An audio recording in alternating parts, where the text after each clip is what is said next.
उसने कहा या तो मैं तुमको मुंह में लगाऊंगा अंगूरों के रस के रूप में, या फिर सीधा जलाऊंगा, तुम्हारा फर्नीचर नहीं बनेगा। इसलिए रिस्की बिजनेस में हो आप, और फेल होने का कोई चांस नहीं अगर आप ना चाहें तो। आपका पाप आपको फेल कर सकता है, आपकी अनाज्ञाकारिता आपको फेल कर सकती है।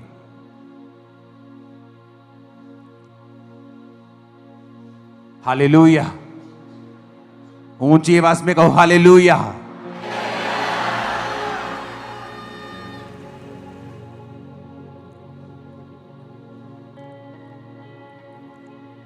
तो आपको यह बात बड़े ध्यान से समझनी है कि क्यों परमेश्वर ने मुझे पृथ्वी का नमक कहा है, क्यों मेरे परमेश्वर ने मुझे अंगूरों की बेल कहा है। उसने कुछ किसी कारण कहा है।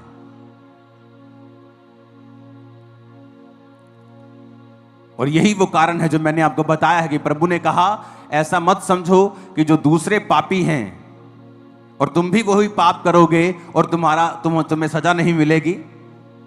दाऊद और शाऊल में एक अंतर था। शाऊल ने पाप किया, दाऊद ने भी पाप किया,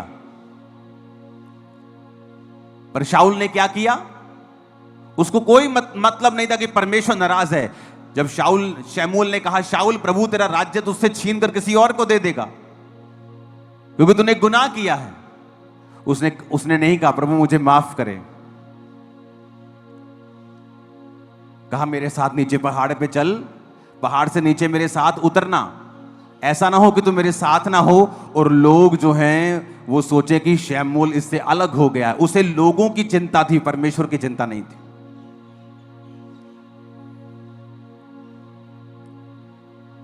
उसे परमेश्वर की चिंता होनी चाहिए थी। दाऊद दूसरी तरफ जब पाप करता है और जब नातान नबी उसके पास आता है तो नातान नबी कहता है कि तूने गुनाह किया। दाऊद कहता परमेश्वर मुझे माफ करे। नातान कहता प्रभु ने तुझे माफ कर दिया। हालांकि दाऊद को उसकी सजा मिली, प्रभु ने उसे सजा दी, प्रभु ने उसे राजा की गद्दी से नहीं हटाया, लेकिन हां उसे बहुत ह्यूमिलेशन का, उसे बेइज्जती का सामना करना पड़ा और उसके घर में विद्रोह हुआ। जैसा उसने तलवार से दूसरे को मरवाया था, यानी जो कुछ उसने बोया था वैसा उसको काटने को मिला। हाथों को उठा के ऊंची आवाज में हालेलुया बोलो।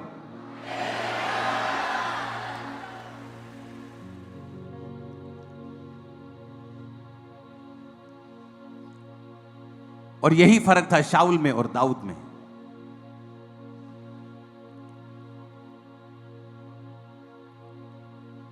आप कोई गलती करता है, आप सदूकी और फरीसी बन जाते हैं। तो वचन कहता है जब एक औरत को जो व्यभिचार में पकड़ी गई थी, कहां लिखा था व्यभिचार नहीं करना? पुराने नियम में, यानी वो खुदा का वचन था। खुदा के वचन के आश्रय से लोग आपको मारना चाहते हैं आज।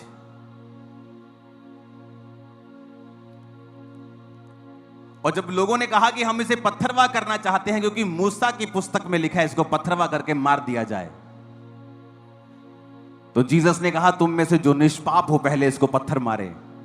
और किसी ने सोचा होगा, कोई बहुत चालाक होगा, सोचा होगा इसको कैसे क्या मालूम होगा, मैं निकालता हूं। जैसे वो पत्थर उठाने लगा जीसस क्राइस्ट, उसके पाप जमीन पे लिखने लगे।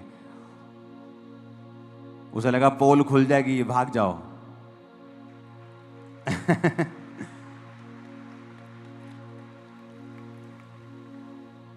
बहुत बार लोग आपको बोलते हैं कि फलाने बंदे ने पाप किया जी, आपने उसको क्या पनिशमेंट दी? दो तरह के पाप होते हैं। एक है कि चर्च में कोई व्यक्ति है जिसने पाप किया, आपने उसको बुलाया और कहा तू व्यभिचार कर रहा है इसलिए तू इस पोजीशन पे बना नहीं रह सकता। वो कहता है हां मैं उस लड़की को नहीं छोड़ सकता, ठीक है, तुझे सस्पेंड किया जाता है। क्योंकि लोग बड़े मैसेज करते हैं उसने ऐसा कर दिया, उसने ऐसा कर दिया। बुलाया मैंने लोगों को, मैंने कहा तुमने ये गुनाह किया है, ये पाप है, चाहे व्यभिचार हो चाहे किसी और के आगे झुकना हो, ये गुनाह है, तुमने किया है। जब अगले की आंख में पहले से ही 10,000 आंसू हैं तो परमेश्वर कहता अगर तेरा भाई माफी मांगता है तो उसे क्या कर, माफ कर।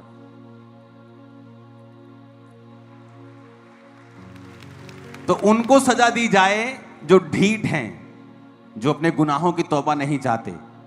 मैंने तो आज तक नहीं देखा कि किसी की आंखों में पश्चाताप के आंसू हों और परमेश्वर ने उसे सजा दी हो। लेकिन जो सदूकी और फरीसी हैं वो सजा देना चाहते हैं, कहते प्रभु इसको मार दिया जाए क्योंकि इसने पाप किया। तेरे पिता के वचन में लिखा है कि मूसा की पुस्तक में इसको मार दिया जाए। आज दुनिया में मसीह का काम करने वाले लोग बहुत कम हैं जो जेन्युइनली परमेश्वर का काम करते हैं, बहुत कम हैं। फेसबुक विद्वान आपको बहुत मिलेंगे जो सारा दिन कुछ नहीं करते, सिर्फ फेसबुक पे लिखते हैं और क्रिश्चियनिटी के लिए एक डक्का नहीं हिलाते, काम एक सोटी तक नहीं पकड़ते, डरते हैं हर चीज से, धरती पे कोई रूह नहीं बचाते, कोई काम नहीं करते। कहते ना वही गिरेगा जो घोड़ों पे दौड़ता है, जो घुटनों के बल है वो क्या गिरेगा। तो जब आप काम करेंगे आप गलती करेंगे, जब आप गलती करेंगे अगर आप माफी मांगेंगे परमेश्वर आपको माफ भी करेगा, क्योंकि परमेश्वर उनको सजा नहीं देता जिसकी आंखों में 10,000 पश्चाताप के आंसू हों और जो ये कह रहा हो कि मेरी लाइफ की ये लास्ट गलती है, नेक्स्ट टाइम ऐसा कभी नहीं होगा।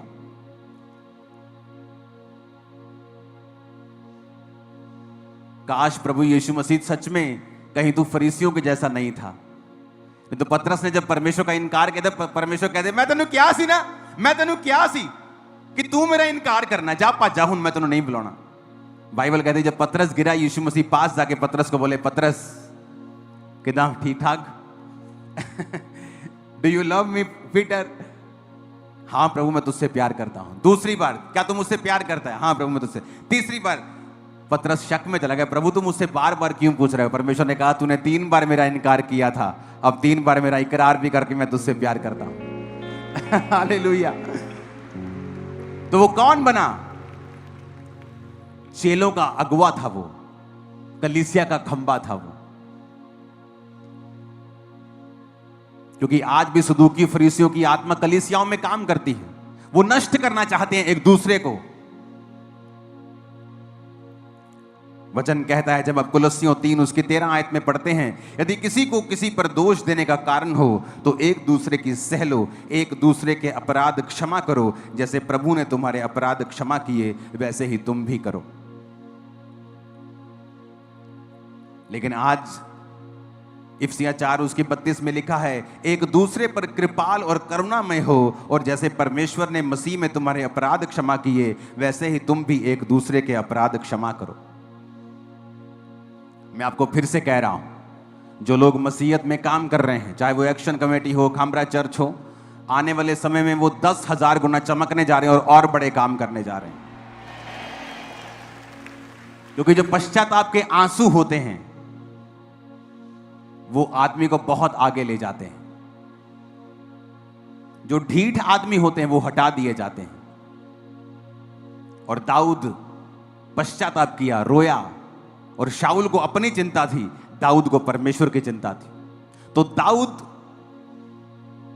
इसीलिए आगे बढ़ा और लाइफ टाइम ऐसा राजा था वो जिसे उसकी गद्दी से कोई हटा नहीं पाया।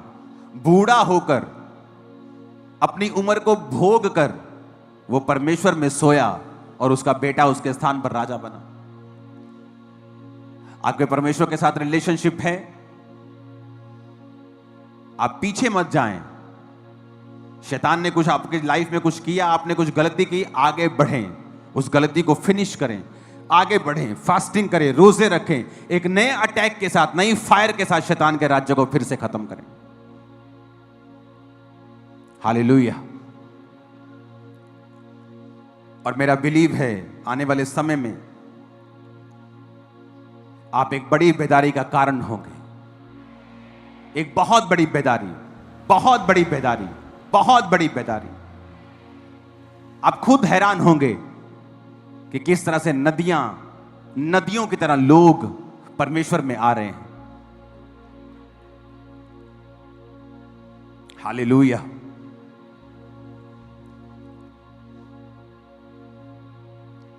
तो अपने पड़ोसी से कहें माफ कर, क्योंकि तू भी जीसस से माफ किया गया है। अगर जीसस तेरे भी गुनाहों को माफ ना करते तो तू यहां ना होता। जीसस के जैसा हृदय रख और माफ कर। आमीन बोलो ऊंचा, जितना कि शैतान के कानों में खड़क जाए। Hallelujah, hallelujah.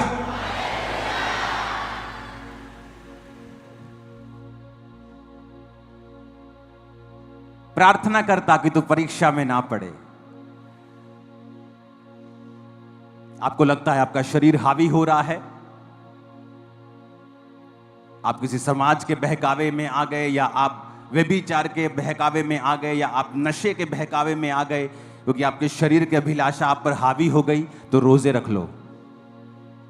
आप जैसे रोजे रखेंगे आपके शरीर की अभिलाषाएं मर जाएंगी। आपको शरीर तंग करता है, रोजे रख लो। व्यभिचार तंग करता है, रोजे रख लो। आपके शरीर में ऐसी गंदी आदतें हैं, आपके जीवन में ऐसी चीजें हैं जिनसे आप नफरत करते हैं लेकिन आप रोक नहीं सकते उन्हें, रोजे रख लो। आप रोजे रखेंगे, प्रार्थना करेंगे, प्रभु आपको ग्रेस देगा। आप उन चीजों को तोड़ दोगे, उस सारे बंधनों को आप तोड़ दोगे।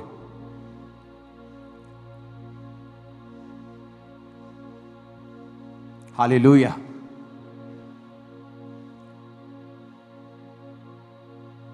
हमें वही स्पिरिट रखनी है जो जीसस के अंदर थी। कुछ ऐसे लोग होते जो अपनी गलती गुनाह को मानते नहीं, बल्कि आगे से चौड़े हो जाते हैं। और दाऊद की तरह भी कुछ होते जो बोलते हैं हाँ हमसे मिस्टेक हो गई। हम पश्चाताप करते हैं, हम फास्टिंग में पश्चाताप करते हैं, हम आंसुओं के साथ पश्चाताप करते हैं। नेक्स्ट टाइम से ऐसा लाइफ में कभी नहीं होगा। कुछ लोग ऐसे भी होते हैं। तो ऐसी कैटेगरी में हो जो हर वक्त परमेश्वर के साथ रहना चाहता है, जो काम करना चाहता है। और जीसस का काम है रिस्टोर करना, नाश करना नहीं। वो आपको रिस्टोर करेगा, आपके परिवारों समेत फिर से बनाएगा। आपको जो टूटा हुआ है फिर से बनेगा। यीशु मसीह का आत्मा कह रहा है डिलीवरेंस मीटिंग है, आपका परिवार जोड़ा जाएगा, फिर से टूटा हुआ परिवार फिर से जुड़ेगा, फिर से जुड़ेगा। टूटा हुआ परिवार जो आपका टूट चुका है फिर से वो जुड़ना शुरू होगा। जो फाइनेंस बिजनेस गिर चुका है वो फिर से बढ़ना शुरू होगा यीशु मसीह के नाम। आपकी नौकरी के ऊपर आप बरकत को पाएंगे और फेवर को पाएंगे यीशु मसीह के नाम। सारी अंधकार की शक्तियां श्रापित हो जाएंगी आपकी लाइफ में। मैं भविष्यवाणी करता हूं आज से उनका कोई असर आपकी लाइफ पे नहीं होगा। आमीन। ऊंचाई आशीष आपकी है चर्च। हालेलुया। खड़काओ जोर से हालेलुया। शैतान का राज्य ऐसे हिलने वाला नहीं है, उसको खड़काना पड़ेगा। हालेलुया। उसको हिलाना पड़ेगा, उसको झिझोड़ना पड़ेगा शैतान के राज्य को। आत्मा में मजबूत रहें, प्रार्थना में तैयार रहें। आने वाले समय में जहां भी आपको खड़े होना पड़ता है परमेश्वर के लिए, चर्च के लिए, लोगों के लिए, क्रिश्चियनिटी के लिए, बिना मैसेज जाए स्पेशल कि मुझे मैसेज आएगा मैं तब खड़ा होऊंगा, खड़े हो जाना खुदाबंद के लिए।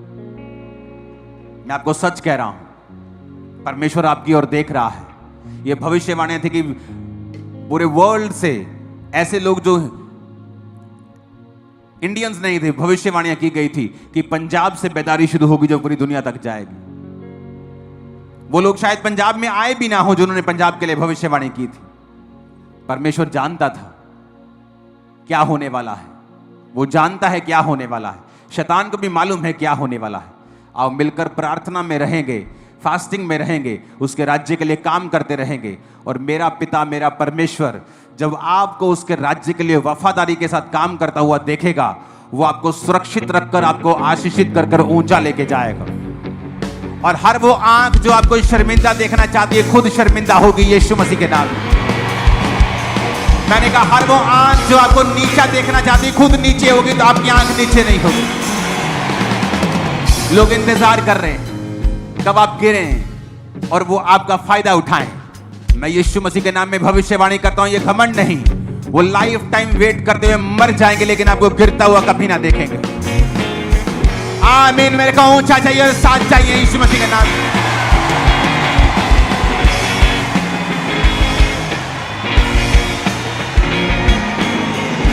हालेलुया।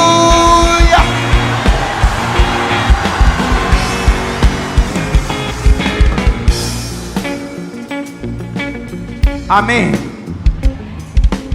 ऐसा है हमारा परमेश्वर।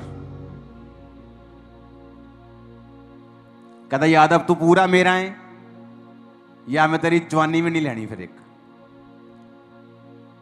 या तो तू पूरा मेरा है या मैं तेन तकना भी नहीं, देखना भी नहीं।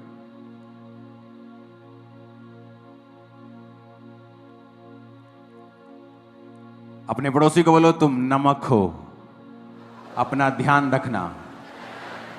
आमीन। आप जानते परमेश्वर ने अब्राहम को क्या कहा था? मैं तेरी संतान को रेत की तरह, रेत की बालू के किणकों की तरह बनाऊंगा। इतने अनगिनत होंगे। रेत साफ करती है, बर्तन मांजने के लिए बहुत से लोग रेत यूज करते हैं। रेत साफ करती है पर खुद गंदी नहीं होती।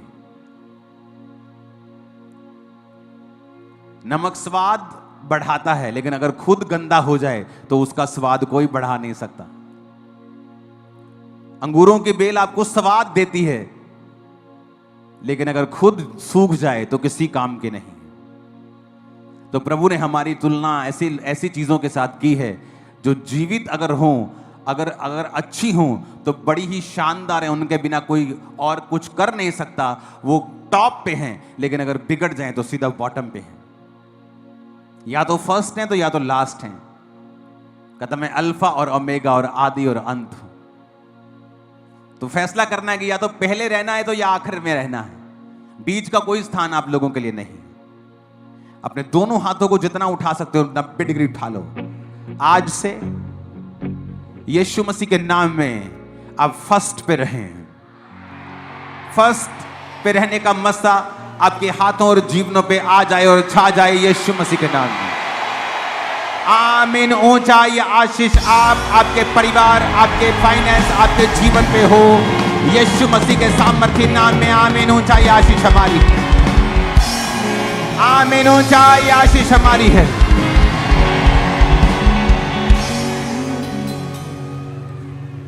उठाओ अपने हाथों को वर्शिप करें।